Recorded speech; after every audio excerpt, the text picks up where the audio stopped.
All right, welcome everyone. This is Michael Skye. We're here with Calling All Men.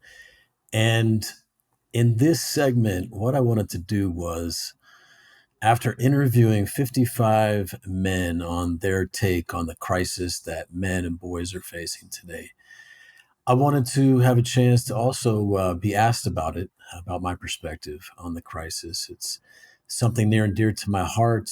I could pretty much tell the story of my entire life in a sense of going back for boys and men and being there and showing up and yeah, it's really there's a reason why I took on this summit, and because I feel so passionately about brotherhood and yeah, men being in support of each other. So I have invited a good friend of mine, Joshua Zader. Joshua is a man. Who Joshua is for me is a man I reached out to when I was at a point of crisis earlier this year. Um, I had gotten my girlfriend pregnant, and it was not a planned event, and I was in a big quandary about the way forward, and had doubts and fears and questions and different possibilities, and it was a challenging time. I just lost my father and my mother in the previous 4 months, and yeah, Joshua was there to just speak. He spoke to me about who he saw me as and who he could see me being in the future for this child and the woman I was with. And it really, he provided that key role of I would say like an older brother or an uncle or the um, just another wise man in your life. And so yeah, who he is for me is he's a brother. He's someone who cares. And this is what I feel so many men today are missing. At the crisis points in their lives, are the men who really care, who can help them see a new path or a new way or a broader perspective. And so, yeah, Joshua, um, thank you for saying yes to interviewing me. My pleasure. Where would you like to start? Well, normally the way I start these interviews off is I ask, or I present a bio of the man I'm interviewing. I have not given you a bio to read off, so maybe I could just say a little bit of something about me. My life journey has been very, very non-traditional, I guess you could say. Um, I'm 52 years old, and I'm just about to become a father here in Africa for the first time. About to have a baby girl, probably due within the next week. Um, but I grew up Mormon. I grew up in a rich, loving family and tradition. I grew up with brothers and a father and many uncles and two grandfathers and a lot of other men in the community that really cared about me. I had mentors and teachers and Boy Scout leaders and on and on. And my parents got divorced at 14, and this forever family, which is it's kind of the mythos or the belief that we grow up inside of in the Mormon faith, is that a family is forever. When my parents divorced at 14, our family began, um, really, you could call it a war. One of the gentlemen I interviewed a couple weeks ago, he used the term nuclear war, like the war in a nuclear family. And, you have the nuclear fallout. Well, our family, I mean, my parents and extended family, my siblings, we all suffered from the effects of that war between mother and father. And long story short, I no longer knew what my mission and purpose was in life, whereas it was very clear and powerful inside of that religion. I no longer knew what the truth was. That kind of got thrown up into question, whereas that was black and white before for me. And I didn't know how I would keep my family together or end the war in my family. Um, but I felt a really deep sense of needing to figure all three of these out. And so, as I was a young man, 18, 19, 20, I left the church. I walked away from university. I walked away from all authority, you could say. And I went on a truth quest, and I had to figure these three things out. Um, and this evolved into taking my brothers under my wing, taking responsibility for my siblings and my parents in a leadership role, and then that evolved into me developing transformational leadership work that I often refer to as honor work. And yeah, and then in 2010, I left the U.S. I left living in the U.S. for good at a point of Can I crisis. can I Yes. recap what I think I just heard you say? I think you said there was nuclear war between your parents, in that sense that happens sometimes in families, and there was kind of a vacuum in service of your brothers that you stepped up to fill. Did I hear that right? And then in your work with your brothers, you started taking that out into the broader world. If I heard that right, it sounds like an important sequence, and I just want to make sure that's how it was for you. Yeah. Yeah. Well, and to my family in general, my sisters as well, my parents as well, and then into the larger world. Um, so yeah, I'm trying to shorten my story here to be a bio, but for the last 14 years, I've been traveling around the world. I've been on kind of a wisdom quest and an aliveness quest, and been doing my work here and there as it's been called for, as I felt called to do it. And here I am now, kind of putting my feet back into the world of doing my life's work and fulfilling what I see as my mission, which is to have something to say about the culture war and the crisis that we as humans are facing, but especially boys, young men, and men. Makes good sense. So, in your story, I'm touched by that piece that I just reflected about kind of a vacuum of leadership in your family. And it sounds like natural circumstances called you to step forward in a certain way. And as you did that, you found something that you actually, like a superpower that you had that you wanted to bring to the broader world. Does that feel right? Yeah, yeah, I think so. And what I wanted to address today, because I asked the men that I interview, I asked them, "What's your from kind of the front lines of you working with men? What's your perspective on the crises that we're facing?" And it's related to that. It's related to this. I think you could say lack of.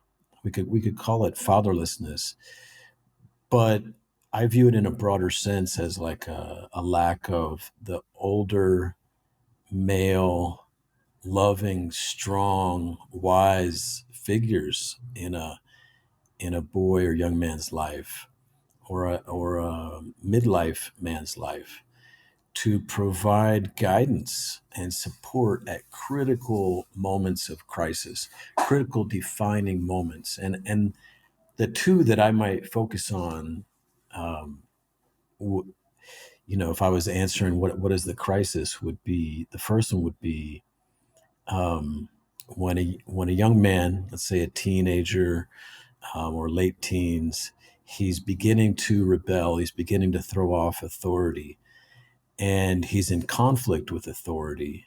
And this crisis is one of he's gonna come to define himself out of this conflict with authority. And there are two, I would say, are very dangerous paths that he can take. One is identifying with being the rebel and just fighting against.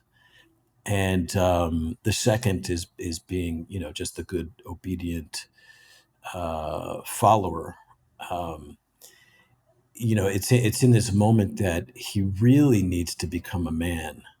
Not defining himself in relation to that external authority as going along with it or against it, but he really needs to know himself, um, and have other men know him as a man who can be counted on to stand up and do what's right and show up.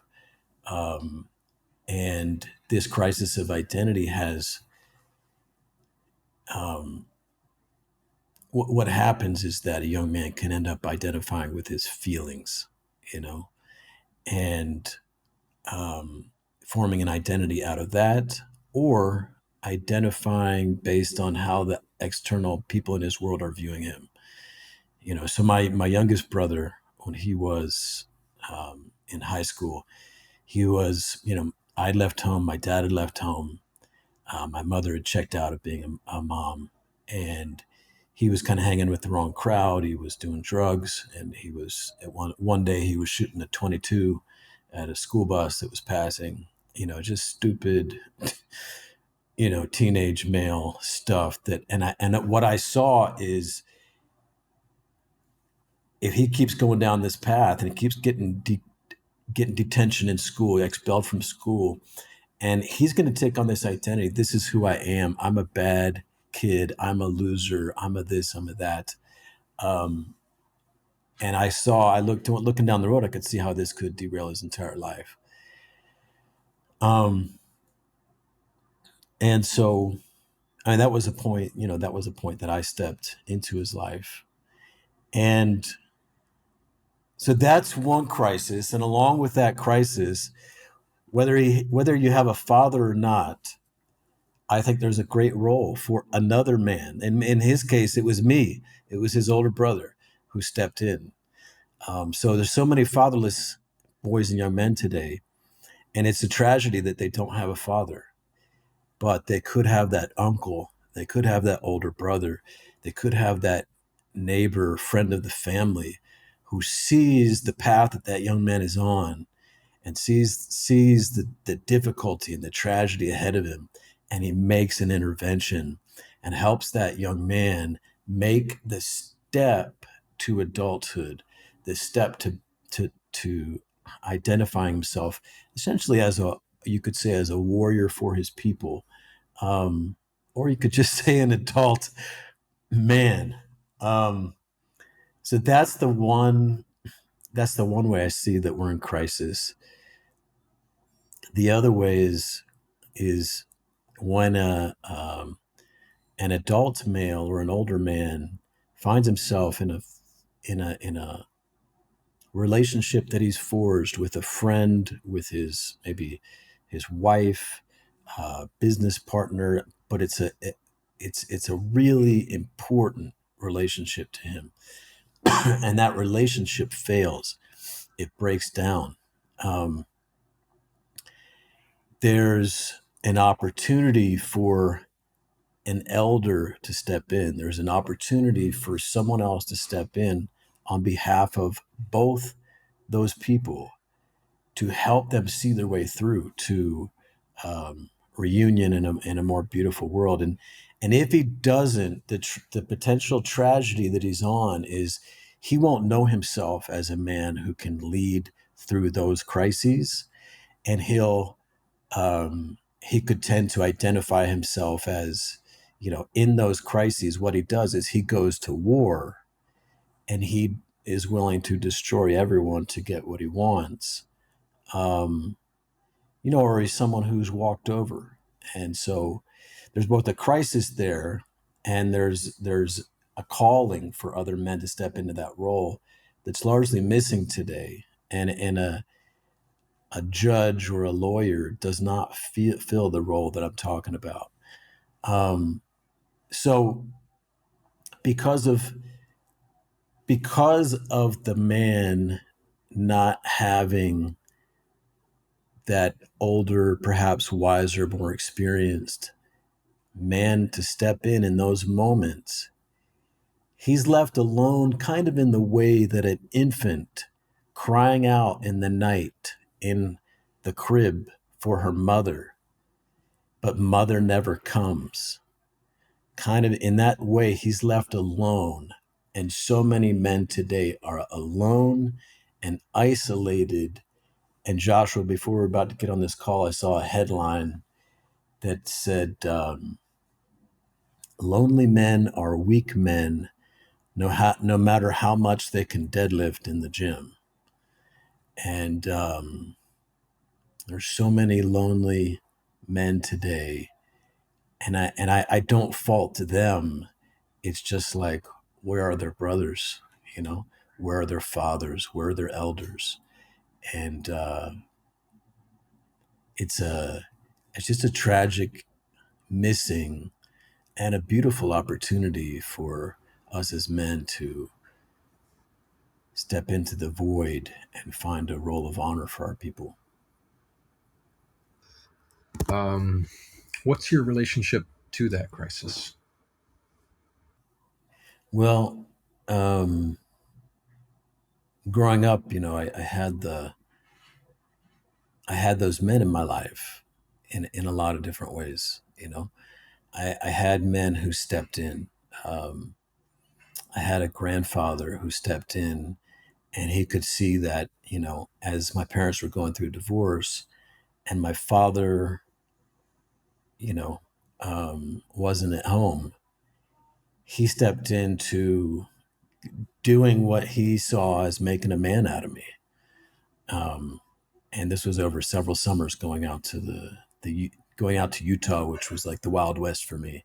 My grandfather was a cowboy and an entrepreneur, and he was the bishop in his church, and he was a man's man in every way. He many kids and grandkids, and but that's just one example. But I had a lot of men in my life who could step in at those points and make a difference.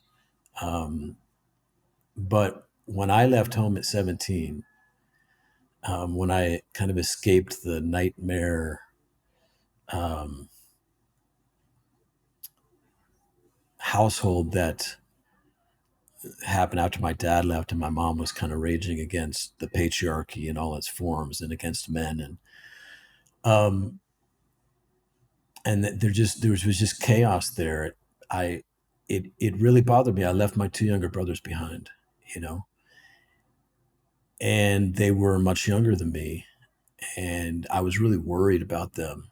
How would they deal with the challenges that they're going to face on becoming men in an environment where they're told that men are such jerks. It was one of my mom's favorite phrases, um, and without a man around, and so um, I think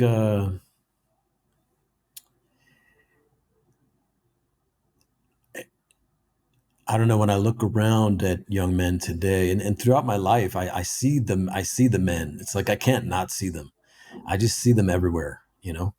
The ones without brothers or fathers or elders in their life, and who are at those crisis points, and they need someone. You know, um, so like I was saying at the beginning of the call, I haven't become a father until now. I'm not even. It'll be another week or two at 52, but a role that I have taken on with a lot of joy and honor and like a calling that I feel was almost kind of like given to me, perhaps by the religion, was that of brother. Hmm. And we talk about masculine archetypes, like you hear about the king, the lover, the warrior, and the magician.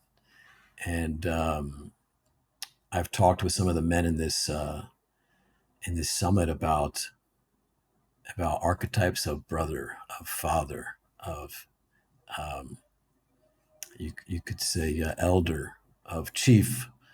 I think there are other archetypes that we as men would be, um, and our people would deeply be impacted in a positive way if we honored these roles again, if we breathe new life into these roles for men, and we even trained for these roles, and we looked up to them like we do at like being a warrior or a king. You didn't become a father until 53. You mentioned that a moment ago. Does that feel like it was a conscious choice on your part, or is that like is there significance to that? To you not becoming a father until you were 53? Well, I mean, I was deeply impacted in a way to where, I saw my father make all the right moves in his life, with the religion, with the priesthood in that religion, um, with schooling, and he got a doctorate, became a dentist, started his own practice. He had 7 kids in 9 years. He went to the temple. He went on a mission. He did like all the things with great dedication, and ended up. I feared for him taking his own life when I was in my teens, and he was cut off from his children for the most part, and there was a lot of shame and humiliation and accusations about him, and um, and then of course there's the. I mean, just in so many ways, I watched my father pay a great price, and I was like, yeah, I'm going to be very careful before I take that on. Um, I always told myself if I have a family, I want to have a lot of kids. But I was never resolved that I didn't feel a call to be a father. And what shifted recently that had you feel ready to be a father? Well, I mean, the last maybe 8 years or so, I've just noticed myself with a strange urge that feels like it's not conscious, to want to impregnate and pass on the genes, so to speak. And I've just had to pay attention to that. But even with this child, it was not something that I set out to do. Um, but I've allowed myself liberties in my adult life, and my commitment is that if I I'm not going to leave anyone worse off because of the freedom with which I live my life. I'm going to take responsibility for everything, and that's where I derive my liberty, is from my commitment to myself, which is a matter of honor, to take full responsibility should I, um, you know, cause any trouble, make any messes. Um, or there be anything that, yeah, I'm not going to leave someone else with the responsibility for something that I chose. Well, it makes sense that seeing your dad follow every all the steps right. He did everything right in the church and yet suffered immensely from the outcome of that. And so you would be reluctant to follow down that path. You very much kind of carved your own path in life, consciously waited to have kids, and now's the time. What does it feel like for now to be the time? You're a week away from having your first child. What's that like for you? Well, and I'll say that I think that's where a lot of men are today, in not wanting to take on the responsible roles of an adult male in our society. So many young men are choosing not to, because I think a lot of them look at their fathers or the older men in their life, and they're like, is that who I want to be? And is that the life I want? And a lot of them are saying no. What does it feel like to be a father? I don't think I ever realized kind of how special it is or what a big deal it can be. But my girlfriend, she has this growing human inside of her that you touch the belly and it comes and puts its little toes up and kicks against you or rubs or whatever. And it's just it's quite an astounding thing. I think that you'll have to ask me a few weeks after the birth, because I think that's when it's really going to hit home. But we're doing a home birth, and she wants me there in the room for the birth, even though in her parents' tribe, the man is not allowed in the room for the giving birth. I'm slightly divided about this because I'd like to honor the tradition of her parents, and I'd also like to honor what she really wants, and she's going to feel most safe and comfortable going through this with me there supporting her. So, yeah, that's what I'm choosing. But I do have a sense that some big things are going to change. That I will be someone new. That maybe there's a phase of my life that's going to come to an end. That's going to die, and yeah, what adventure means to me and what my priorities are might drastically shift. How do you want it to be different if you have a son? Do you know if it's a boy or a girl yet? It's a girl. It's a girl. Okay. All right. Um, how do you want it to be different for your daughter than it was for your sisters? That's a great question. There are a lot of things that I would want to be the same or similar, at least for the first however many years of their life. I've come to realize and acknowledge over the past several years, thinking about fatherhood, how important it is, how important the father's role is in both the young boy and girl's life. And the statistics bear it out, and it's shocking. It's like, without a girl growing up in a fatherless home is 7 times more likely to be a teenage mother. And almost entire teenage mothers are almost entirely single mothers. Um, so they're without without a father in their home, they're statistically going to be worse off in school, more likely to get in trouble, more likely to have emotional trauma, to go to jail, to live in poverty, to drop out of school. It's just it's like taking the father out of the home is like bringing a wrecking ball to the children in some ways. And of course, that's just statistically. It's not like predetermined that it ends up that way. But yeah. So how would I want it to be different? Well, I think the biggest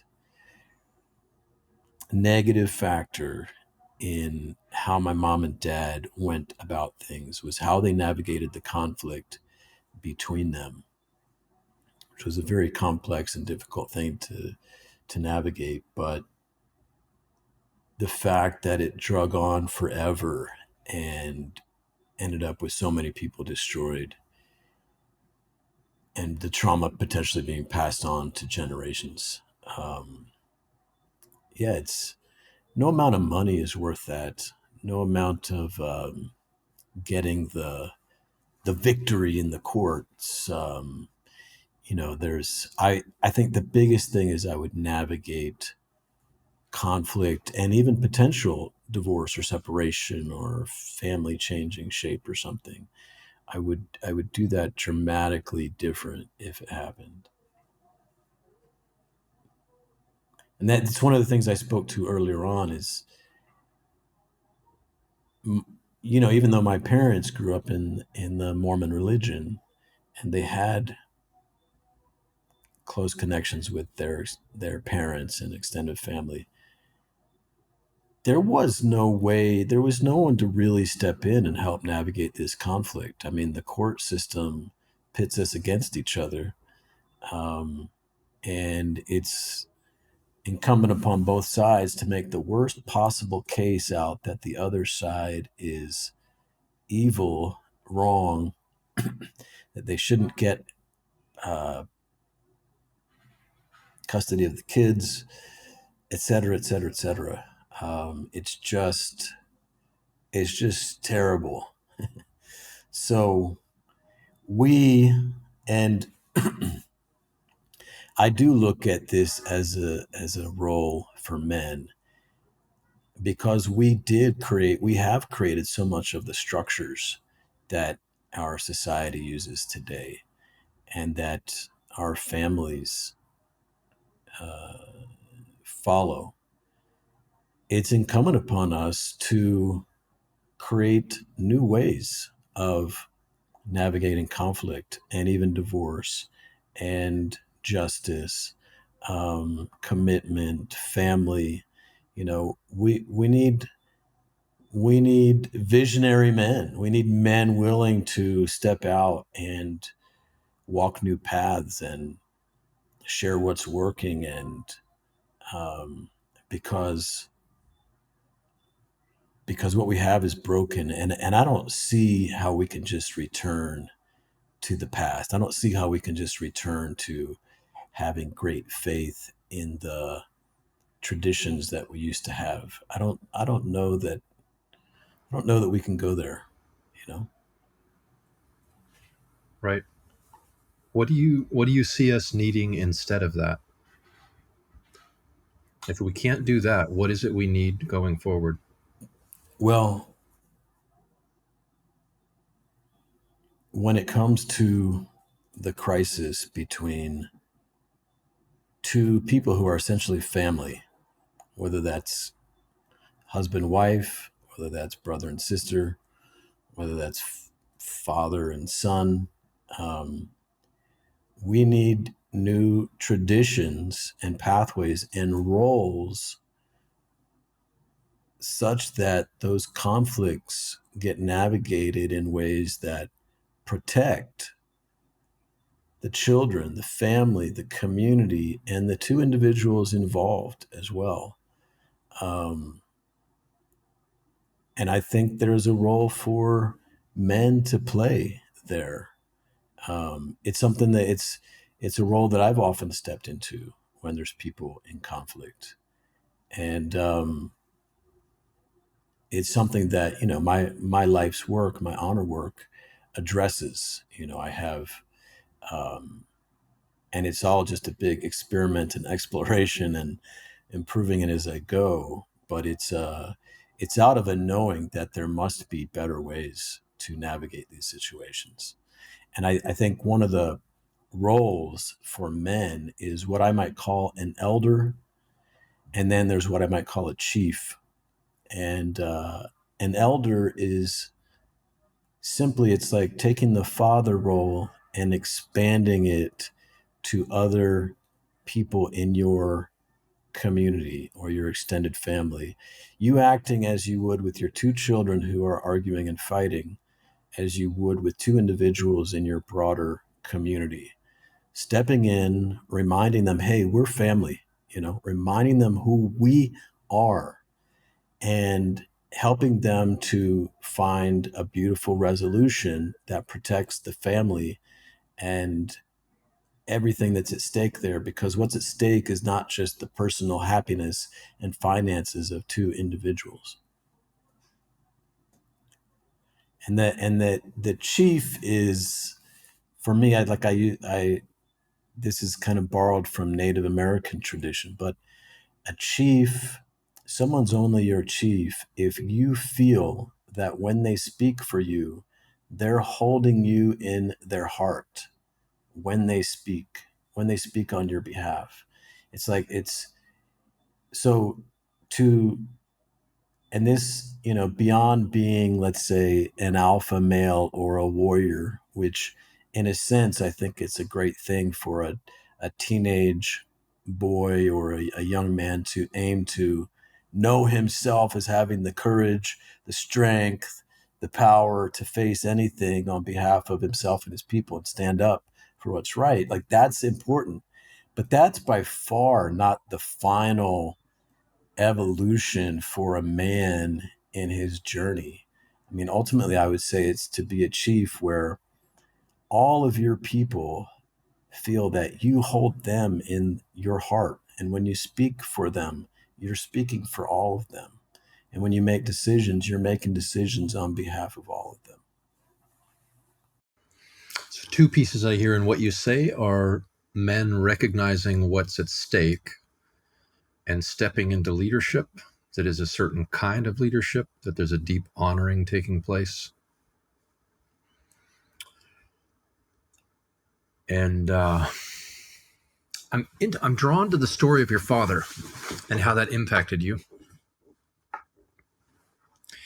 And I wonder, like, if you went back 50 years when you were still a toddler and your dad's situation with your mom was still evolving, he was doing everything that was expected of him in the church, but it didn't go well for him. If you could give your father advice from that time in his life, what would you tell him?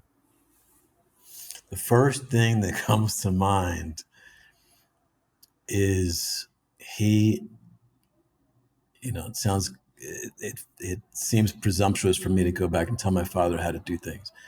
But if it was to be someone else, or like even myself going forward, or a son of mine, based on what I saw my dad struggle with, and based on what my mom also said about him, um, he needed to learn how to stand up to my mother and to put boundaries and to take a leadership role there, because my mother is a very powerful woman and very charismatic. Um, and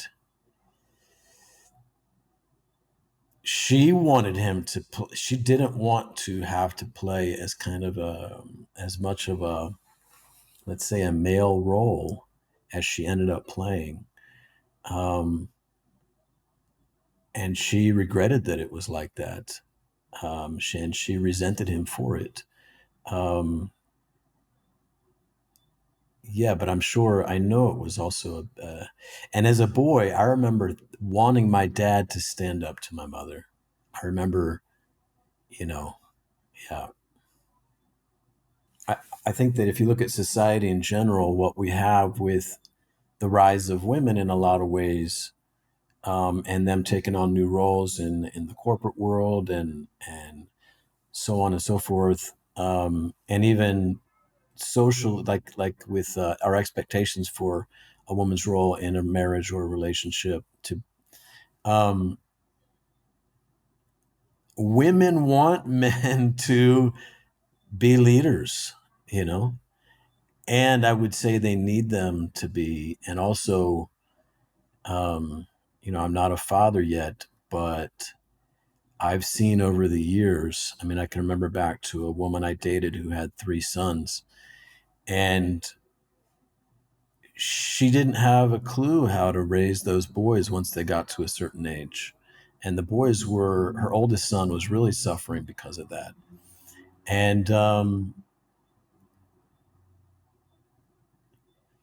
part of the role of the father, as I've come to understand it, is in putting limits on over mothering, you know, and, yeah, especially for the development of a young man.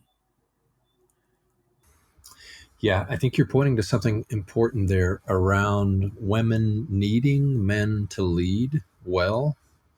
And yet at the same time, I think we're in an era in human culture where women are taught there might actually be something a little wrong if they want a man to lead. It's a little different to need good leadership from a man than to know that you need it and to want it and to seek it out versus embracing something like your income should be as high as his is. You should make all decisions 50-50, shared bank accounts, yada, yada, yada. Like there's all these ideas about what women should be. And I think they kind of militate against your father's dilemma there, right? Like women aren't told really to support a man's leadership inside of a relationship. And I think it makes it harder for a modern man to step into leadership, to have those dynamics. Anyway, so I'm drawing a bit of a parallel between the modern man and your father. There's also a lot of very public, especially with the youngest generations. Like if you look on social media and kind of the war between the sexes in the social media space, um, that they're um, yeah, young men are in a very difficult place, and so are young women. And it's a very confusing time. But a man who does not know how to stand his ground and speak his truth and take leadership first in his own life and then in all his relations, then become a trusted leader in for all his relations. He's in for a very hard and lonely and difficult road. And Joshua, I think this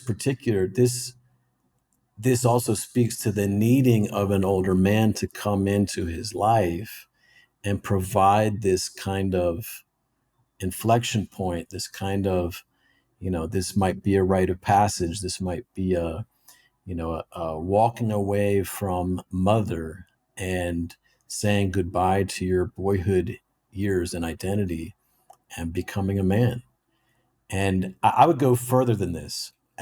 You know, I think that today young men need training. I think men in general need training on how to be in relationship, um, because you know the woman that they might find themselves in relationship with, because she also has walked away from a lot of tradition and norms and is wild and free and powerful, they're dealing with relationships that are much more challenging to navigate as a man that she's going to trust in the end. Because if you just go along with everything that she wants, she's not going to trust you. You actually need to be a man and be willing to risk her judgment and disapproval and everything else for her to trust you. So it's not just that she feels you hold her in your heart. She also has to trust that you're going to stand strong for what you see to be right and true, and that you're going to speak it and that you're going to do it. And that, so it's not just compassion that's needed. It's balls, it's courage, right? It's strength. Yes, yes. So I think Joshua, that you know we need relational training. We need conflict resolution training. You know, we need these, if you would, marital arts as much as we need the martial arts to be strong and trusted in moments of physical threat and conflict. Yeah, I like that you're bringing it back to personal relationships, that it's not just about the grand arc of society and men being leaders in society, but it's being leaders in relationship. I think it is in relationship that the rubber meets the road some in terms of being able to address the developmental difficulties of becoming a good leader. Yeah, so these two crises I spoke of, the one is about not becoming led by your feelings as a boy when going boy to man, but being a trusted authority to yourself. You know, becoming a trusted authority first to yourself, and then becoming a trusted authority by the other people in your life, including women that you might be in a relationship with. And again, I think both of these are harder than ever before, perhaps because, well, one, um, one of the biggest factors is simply that we don't have the role of tradition and traditional beliefs and such providing the order and structure that used to be there. Um, so it's more complicated.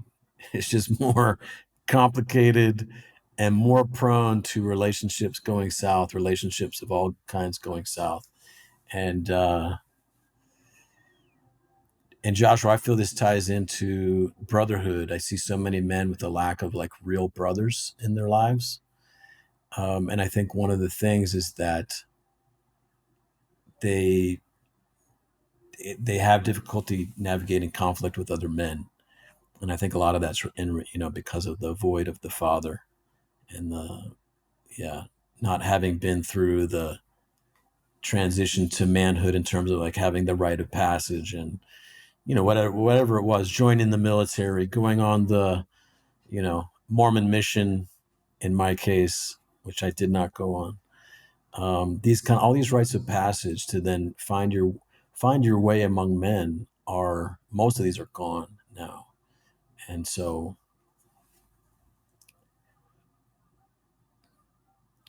and Joshua, one of the things I've seen as I've been doing these interviews is there's a lot of men stepping into these different voids and providing training. Like Dan Doty, who I interviewed, talked about fatherhood training, and Jason Gaddis talked about relational training, and you know, and Jason was talking about also like men don't really want to do therapy, but they'll do training, you know. Like men don't want to just sit down and talk about their problems all day long. They want to leave with some skills and some tools that are going to help them do it better next time. And so it's a very exciting time, I think, to be a man, and a very exciting time in history. And there is, although it might look like people don't need men like they used to, like we don't need men's roles to be in, going and hunting large game together in a group of other men. Like we don't need that anymore. Men are not needed to bring home the buffalo, and men are largely not needed for protection from the neighboring village men, you know.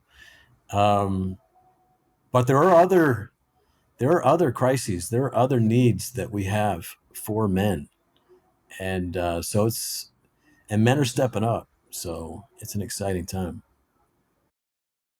So, what do you have to say? Like, if you were to speak directly to the men that are in this crisis, what do you have to say to them?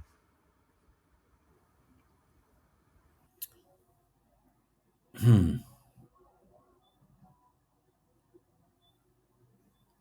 Well, if it's young men who were like my brothers, um, what I what I did for them was I showed them a vision of like taking ultimate responsibility of their lives in every area of their lives, and I especially focused on the entrepreneurship angle. And I painted a vision for them where like full responsibility can mean full freedom and power in beautiful ways, and the ability to create whatever you want in this life. And when they bought into that vision, we underwent training. We um, I boot camped them in a way for a number of months. But to the it's harder to say like if I'm speaking to that young man out there and I don't know him, you know. I mean, I can't just it's like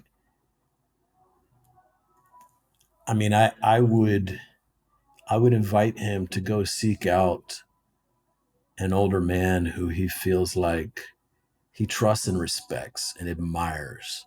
A kind of the kind of man who feels like, yeah, I wouldn't mind being him one day, you know, and maybe show up in his world in a spirit of service and humility and contribution, And, when the time is right, ask for guidance, ask for help, and then be humble enough um, to undergo kind of an apprenticeship, if you will. Um, a lot of this you can do a little bit more formally, like in the martial arts or traditional martial arts, which I do not have experience in. Or in, we used to do this, hundreds of years ago. That was the way you don't go to vocational school. You take on an apprenticeship for a number of years, and then you go out and do your craft. And that's largely gone as well.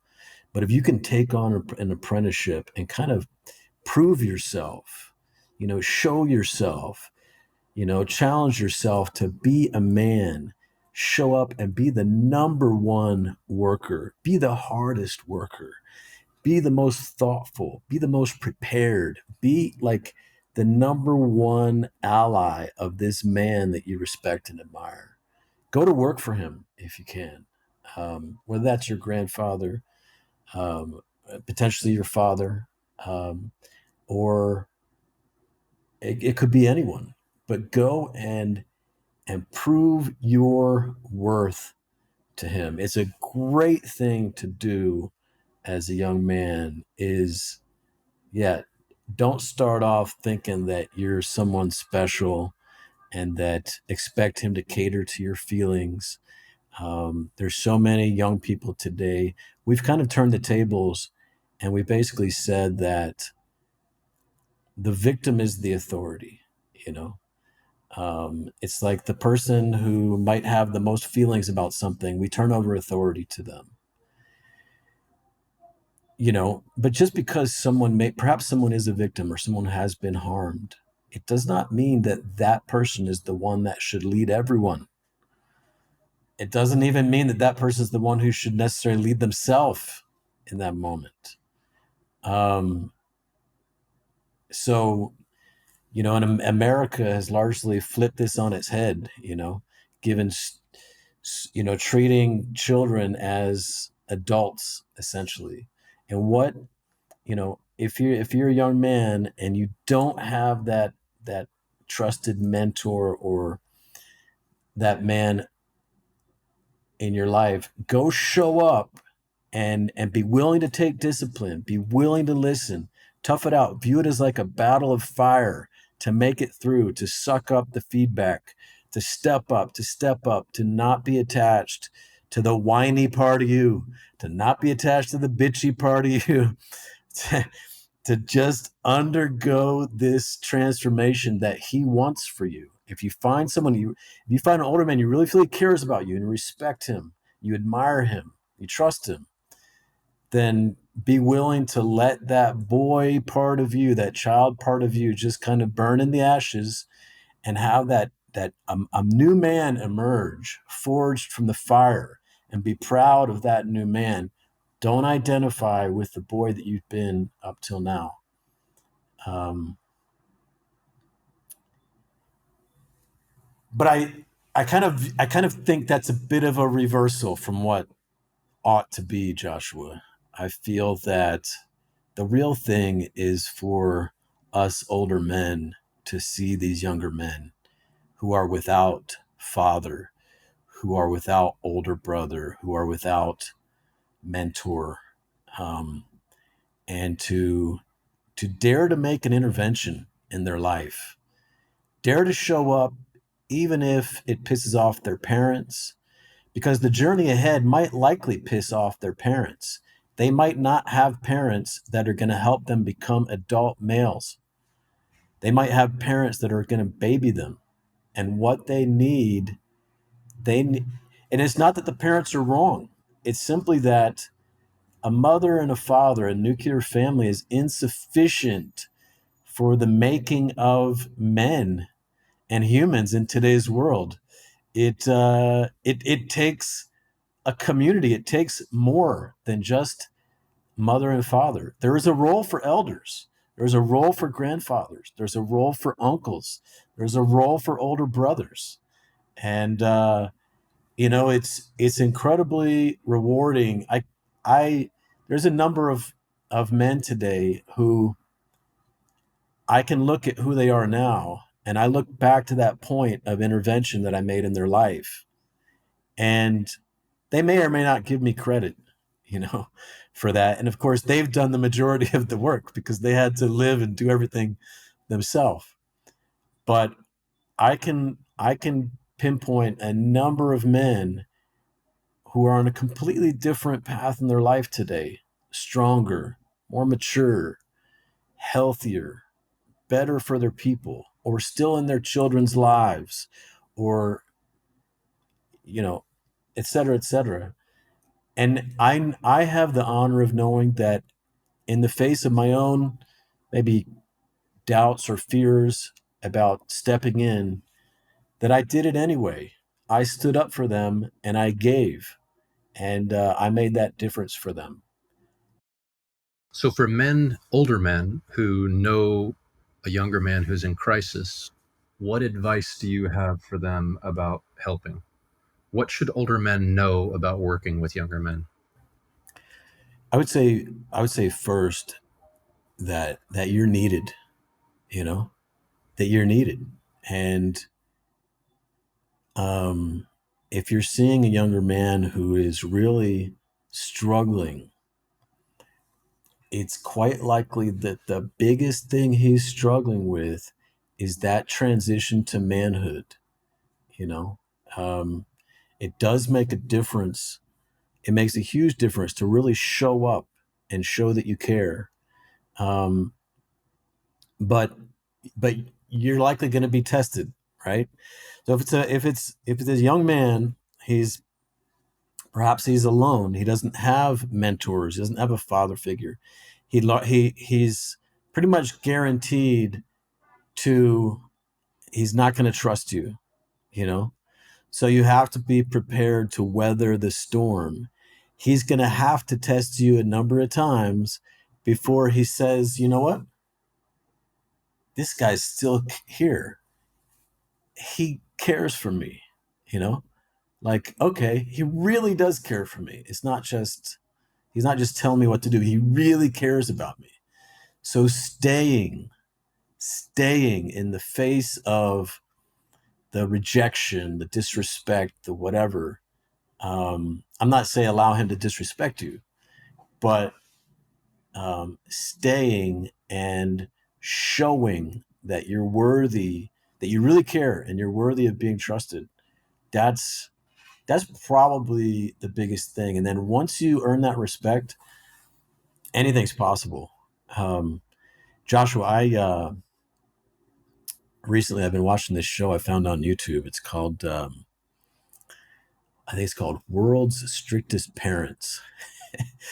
And it's kind of emotional for me most of those episodes, because what happens is there's a teen boy and a teen girl from some part of the world. They come from different families, but they're really messed up, and their parents have been failing to do kind of the tough love parenting. And so these kids are running the house, and they're destroying their lives, and they're destroying their families. And what happens is these two kids are sent off to live for about a week with a couple of very strict parents, a strict family, in some other part of the world, in India or Africa, or could be in Texas or wherever. And you see these parents who are not their parents, and they put up with and they're tested by these kids who are very rude and disrespectful and bring shame to the family. And and the parents stay and they stick with it. And the kids each break down and have a transformational moment and realize that they're worth more than they thought, and that there are people that really care. And they're left transformed in the matter of a week through the intervention that these parents make, who are not their parents. And so it's such a beautiful thing. And the parents leave and they got tears in their eyes as well, because they now feel like, I have two other children, you know. And the parents of these other kids are so grateful to these parents that they never met, they never knew could be on the other side of the world. And and this is a beautiful role of honor that not just men, women too, can play in the lives of so many lost, disrespectful, angry, rebellious teenagers. And but it's a very risky and taboo thing to do in today's world. One, to give tough love and to not just affirm with endless compassion every little feeling that the teenager says that they're having. You know, you don't put those young people in control, in discipline, and you just believe whatever they're feeling, and you create little narcissists who run around and learn how to manipulate everyone in their lives. You know, like the tough love is love. Those children are profoundly grateful to those strict as hell parents when they return to their own parents. So I would say that yeah, it's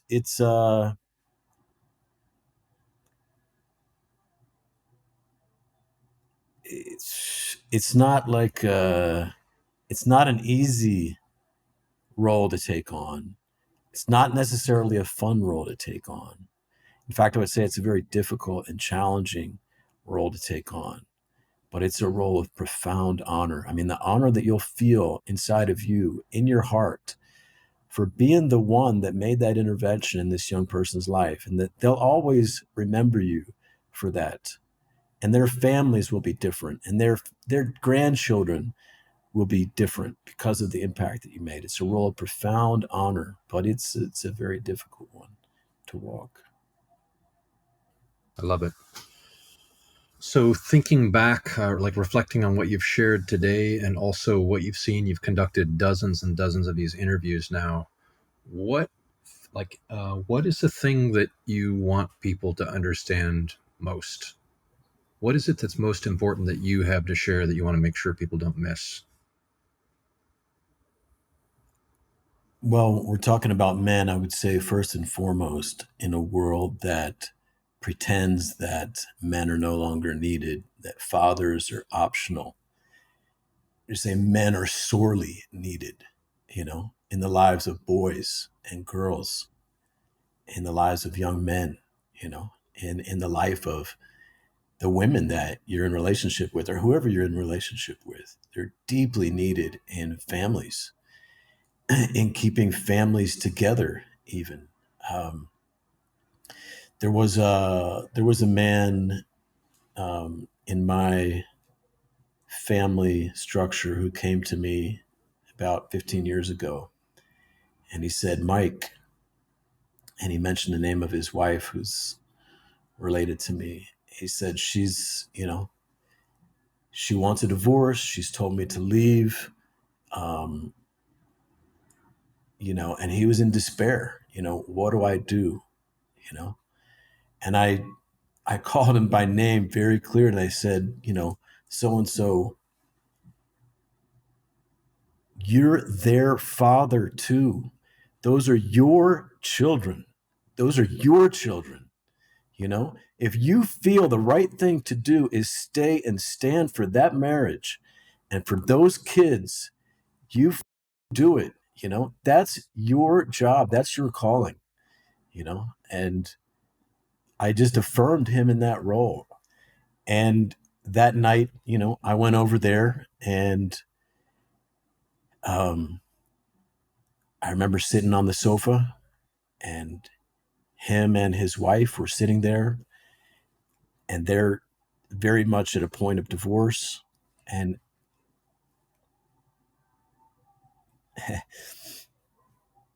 on the wall behind me are the photos of their kids, you know, who are my nieces and nephews. And I can see their future going a certain way if their parents go through a bitter divorce and the father is no longer in the home, you know. So everything is on the line. It's a moment of crisis. It's a moment when, you know, everything's at stake.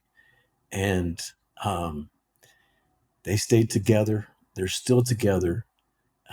And those three kids have both of their parents, and their relationship is better than it's ever been. And So my message is, men, you're needed. Fathers, you're needed. Brothers, uncles, grandfathers, you're sorely needed. Um, and there are men who you can turn to for training, for mentorship. There are communities and brotherhoods of men that are rising. There is a rising men's movement, and you can find your home there. There's a lot of different ones. Some don't resonate with me. Some won't resonate with you. Find a home. Find men that you deeply admire and respect, and go join their brotherhood. Go join their community. And it's an exciting time. Be part of a renaissance and a restoration of um, restoring what I would call sacred masculine wealth in the world. Things like fatherhood, which is a gift, brotherhood, which is a gift, honor, which is a gift, you know, strong, trusted masculine virtues. These things cannot be bought, they're only given. And so we are restoring them, you know.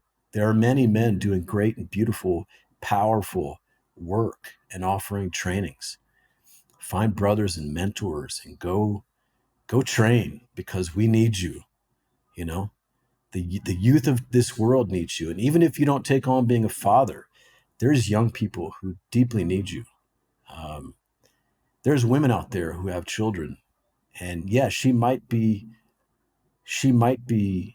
broken in some way. She might be hurting. There's kids out there who need a father. Um, and it's not something to do for your own happiness or your own glorification. Um, but there's so much honor in being what all men want to be, which is a hero for their people. You know, there's all kinds of versions of that, and there's all kinds of people in desperate need of a real man, a strong father, a loving father figure. A tough mentor who cares. These men are deeply needed in our world in these times. You are needed. That's a great summary of what I see you standing for. Maybe that's a good place to end. That's an inspiring message. I hope as many people as possible hear it. Thank you, Joshua. Thanks so much for your time and attention. Thank you, Michael.